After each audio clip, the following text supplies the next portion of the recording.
Esse foi um dos casos mandado para o programa Incrível, Fantástico, Extraordinário da Rádio Tupi, dos anos 50. Se passou no Rio de Janeiro e será feito em primeira pessoa. Se trata do relato de Giovanni. O que venho contar aqui se passou comigo mesmo em Barra Mansa, Rio de Janeiro, numa casa que ficava na rua Jansen de Melo. Foi assim. Em 1935, eu era o operador do cinema Éden. Após a sessão, que terminava sempre às 9h30, costumava ir em companhia de amigos até o bar São Luís e dali rumava até casa. Numa noite, fiquei até mais tarde na rua e só me recolhi por volta das 11 horas. Entrei no quarto, despi o paletó e o dependurei, como de costume, na própria chave da porta que eu trancava sistematicamente. Depois tirei o cigarro e os fósforos, os coloquei sobre a mesinha da cabeceira. Verifiquei se a janela estava bem fechada, fiz minhas orações e me deitei. Ao lado do meu quarto tinha outros 2 cômodos. No primeiro dormia meu irmão com sua esposa e 2 filhos. No segundo, 3 primos. Na parte de cima da casa moravam meus tios. Em certa altura, quando já estava ferrado no sono, fui despertado de maneira brusca. Era como se tivesse levado um bruto empurrão e tive a impressão perfeita de que uma força estranha me atirara por uma ribanceira. Tava tudo escuro. Procurei o interruptor de luz, mas não houve meio de o encontrar. Eu estava como tolhido em meu movimento. Um aprisionamento nos músculos limitava a ação dos meus braços, das minhas pernas, do meu corpo todo. Tinha vaga noção de que uma mudança radical se operara em meu leito, a meu redor. Impotente para sair dali, para me levantar e vencer o torpor, gritei com imensa dificuldade: "Acordai, gente!" Não tardou que meu irmão se levantasse e viesse me atender. Eu tinha consciência de tudo e não podia compreender como que ele conseguiu entrar no meu quarto se eu tinha fechado a porta por dentro com a chave. Se eu estava espantado, porém, a surpresa do meu irmão não era menor, pois eu me via deitado sob a mesa na sala de visita. Minha cabeça pousava num dos meus próprios travesseiros, mas eu estava coberto por uma colcha que, antes, se achava no quarto onde dormiam meus 3 primos. Da beira do travesseiro até a porta do meu quarto, o cigarro e o fósforo espalhados no chão faziam um verdadeiro rastro. Tudo aquilo me dava a impressão de acesso de sonambulismo. Estranheza era maior pelo fato de eu nunca ter sido sonâmbulo. Meu irmão estava pálido, trêmulo e não dizia uma palavra. Juntei a roupa, apanhei o cigarro e o fósforo e me dispus a voltar ao quarto. Quando bati a mão na maçaneta da porta, senti um calafrio no corpo todo. A porta estava fechada por dentro. Meu pavor não teve limite. Sob o olhar estarrecido do meu irmão, eu gritei alucinadamente até acordar todos na casa.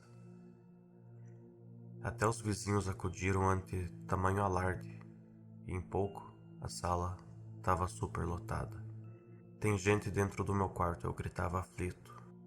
Na verdade, era só o que se podia supor com a porta e a janela fechadas por dentro. Era a única hipótese lógica. "Tem gente aí dentro", eu repetia cada vez mais agitado. Os vizinhos logo se preveniram. Alguns foram buscar arma e ficaram distribuídos, uns fora, fiscalizando a janela, e outros dentro, tomando conta da porta. Um dos meus primos foi buscar um machado e o meteu na porta. Em poucos instantes a madeira cedeu aos golpes do ferro e a porta rodou violentamente nas dobradiças. Mas ela voltou para trás como se impulsionada por alguém que tivesse atrás dela. Tem gente sim, é ladrão, saia daí, bandido, todo mundo gritava ferozmente. A porta foi novamente empurrada para dentro e fez o mesmo movimento de retorno. A cena se repetiu algumas vezes, e como não passasse daquilo, alguns se encorajaram e entraram no quarto. Uma gargalhada estourou em todas as bocas. Atrás da porta, fazendo ela voltar insistentemente, estava um velho e inofensivo colchão. Todo mundo deu risada. Mas no meio da risada geral, eu fazia minhas observações. Minha seriedade contagiou toda a gente. Em pouco tempo quietos, cabisbaixos, todos se curvaram ao peso daquele estarrecedor mistério, e não era para menos. A porta, mesmo toda despedaçada, mostrava a lingueta da fechadura fora, sinal de que estava fechada por dentro, com a chave ainda no lugar. A janela, conforme todos constataram, estava hermeticamente fechada por dentro. E da porta até a mesinha da cabeceira, os fósforos e o cigarro espalhados no chão continuavam um misterioso rastro que se estendera pela sala de visita até minha cabeceira. Por muito tempo, o comentário nas ruas de Barra Mansa foi exclusivamente em torno daquele espantoso fato: o homem que fora atirado através da porta fechada. Esse é um relato muito interessante que bate com aqueles de glitch temporal, onde a pessoa como que encontrasse uma falha na realidade. No caso, o homem acordou depois de uma espécie de paralisia do sono e acordou em outro lugar da casa, tendo a porta do quarto e a janela trancados. E desde o quarto até onde ele acordou tinha um rastro do cigarro e dos fósforos. É um mistério sem solução e que desafia nossa mente para além da realidade.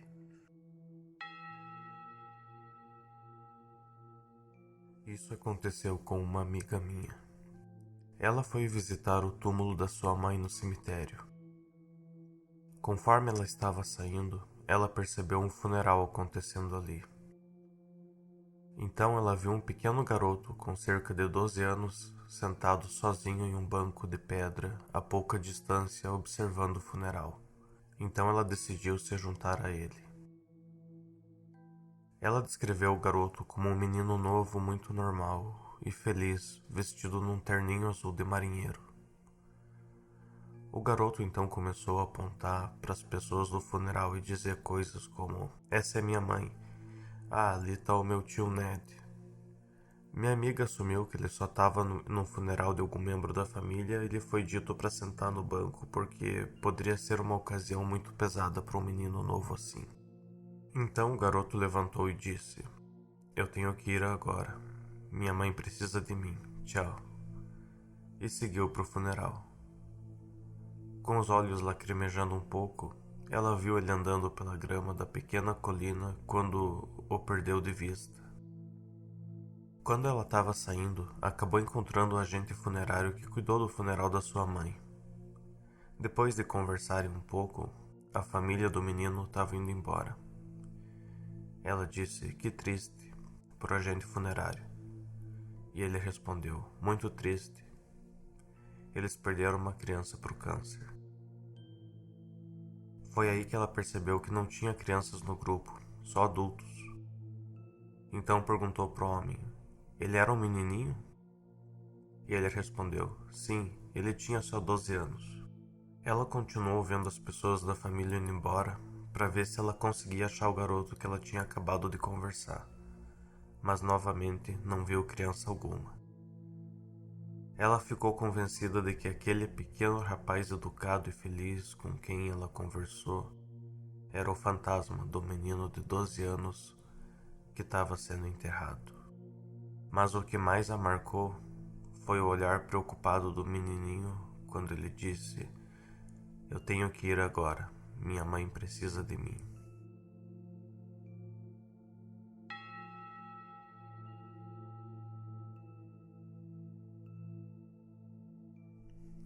Esse caso também foi mandado para o programa Incrível, Fantástico e Extraordinário de Almirante, na Rádio Tupi do Rio de Janeiro, nos anos 40 e 50.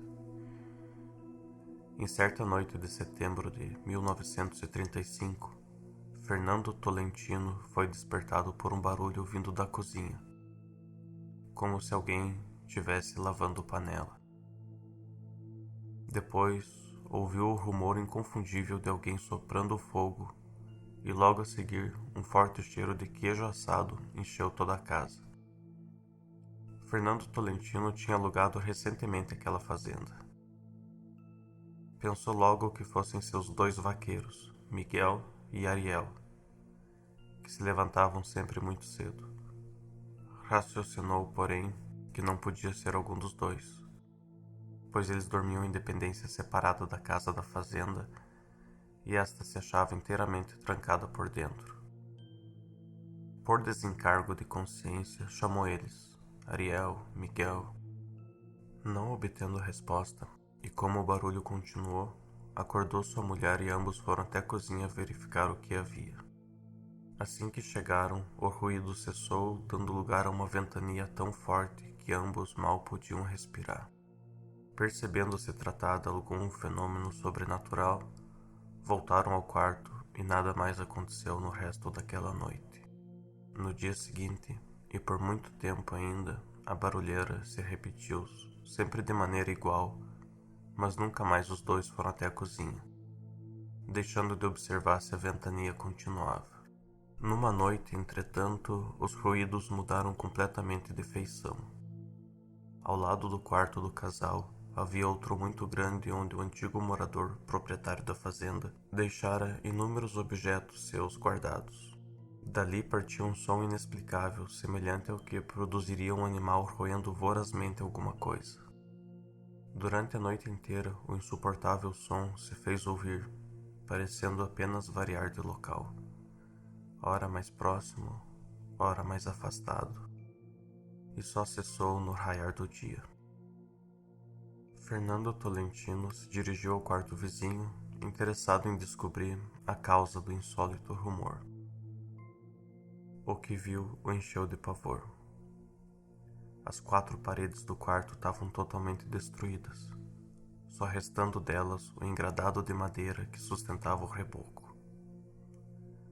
O único ponto em que a parede conservava seu revestimento normal era no lugar em que estava dependurado um quadro com a estampa de Nossa Senhora. Apreensivo com o rumo daqueles fenômenos, Fernando Tolentino resolveu chamar um padre para benzer a casa.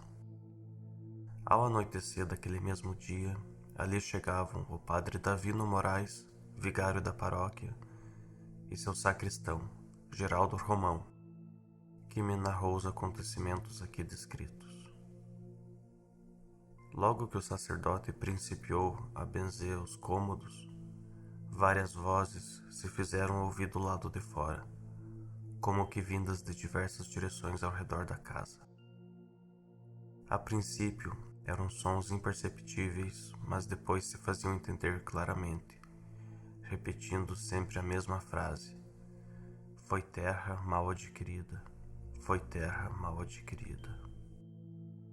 O vozerio perdurou até que findassem as orações e, terminadas estas, uma forte ventania zuniu lá fora, se afastando sempre até desaparecer completamente. Também, depois daquele dia, a paz voltou àquela casa e nunca mais seus moradores foram perseguidos por fenômenos de qualquer espécie. Esse relato foi mandado por Geraldo de Sena Gonçalves, de São João Evangelista, Minas Gerais.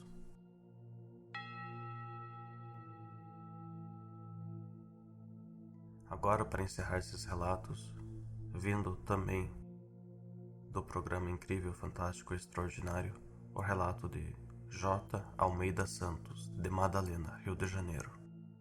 Sacrovir de Lauro, funcionário da Prefeitura de Madalena, Rio de Janeiro, e que ali reside com sua família, certo dia contou para mim e para outros amigos um fato ocorrido consigo há algum tempo e de cuja veracidade não há que duvidar. Tinha ele um cunhado que era deficiente mental.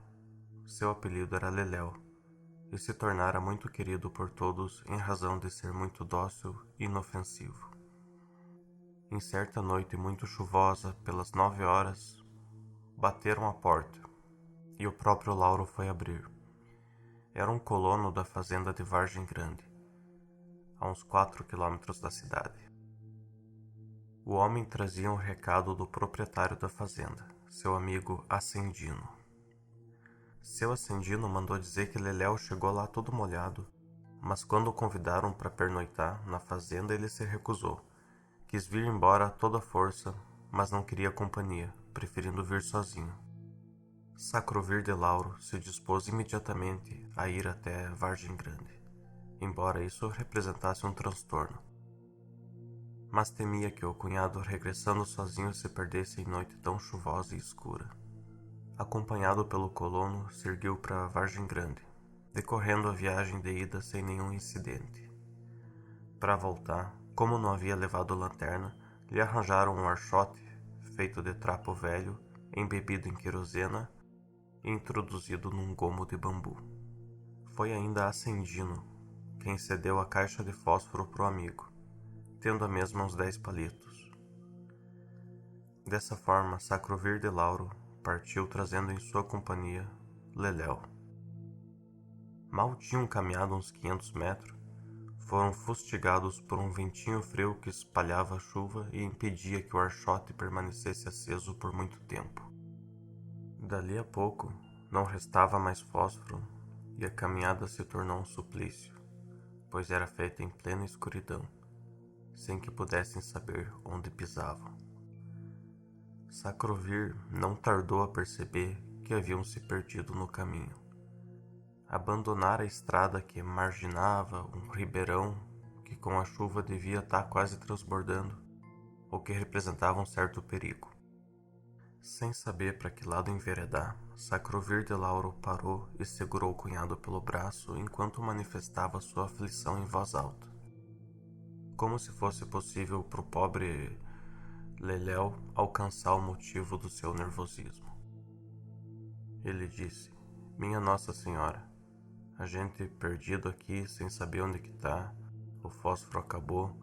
Se alguém aparecesse, alguém que cedesse uns palitos para eu acender o archote." Mal acabara de pronunciar tais palavras, ouviu pertinho de si, na escuridão, uma voz que dizia, enquanto fazia chacoalhar uma caixa de fósforo: "Aqui está o fósforo." Instintivamente ele estendeu a mão e apanhou a caixa. Raciocinando, porém, perguntou: "Quem que tá me dando esse fósforo?" Refez a pergunta por mais 2 vezes, mas ninguém lhe respondeu. Só se ouvia o ruído da chuva que não parava de cair. Então ele riscou um palito da caixa que misteriosamente chegou nas suas mãos e acendeu o archote.